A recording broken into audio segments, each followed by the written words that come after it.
Assalamualaikum warahmatullahi wabarakatuh.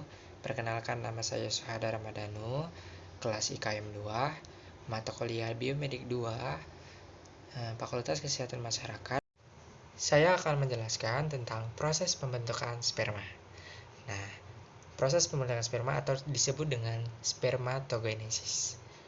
Sel sperma diproduksi pada bagian tubulus seminiferus, itu di dalam testis. Dari spermatogonium atau sel induk sperma, sel akan berubah menjadi spermatosit primer secara mitosis. Setelah itu, spermatosit primer membelah secara meiosis menjadi spermatosit sekunder yang berukuran sama.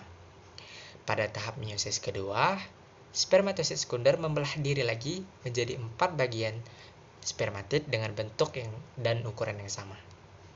Spermatid merupakan hasil pembelahan sel tahap akhir sebelum akhirnya berubah menjadi sel sperma yang matang atau disebut dengan spermatozoa. Spermatozoa akan bergerak ke dalam epididymis, tabung penyimpan sperma yang terhubung dengan testis. Spermatozoa akan siap dikeluarkan bersama dengan air mani ketika seorang pria mengalami ejakulasi.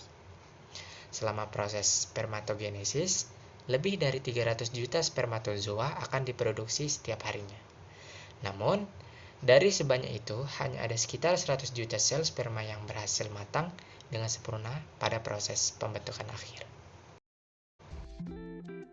Kesimpulan yang saya ambil dari proses pembentukan sperma yaitu dari spermatogonium atau induk spermanya tadi yang bersifat diploid membelah secara mitosis dan menghasilkan spermatosit primer yang bersifat diploid.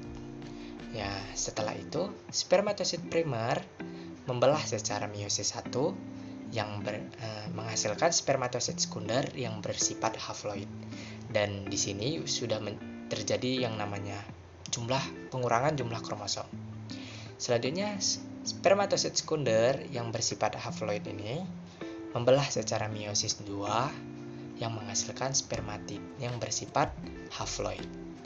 Nah, setelah itu spermatid akan mengalami perkembangan membentuk spermatozoa yang matang, gimana hasil akhirnya adalah spermatogonium akan menghasilkan 4 buah spermatozoa yang matang. Mungkin itu saja yang bisa dapat saya sampaikan. Maaf apabila ada kata ataupun ucapan yang tidak berkenaan. Semoga bermanfaat. Saya tutup dengan Assalamualaikum warahmatullahi wabarakatuh.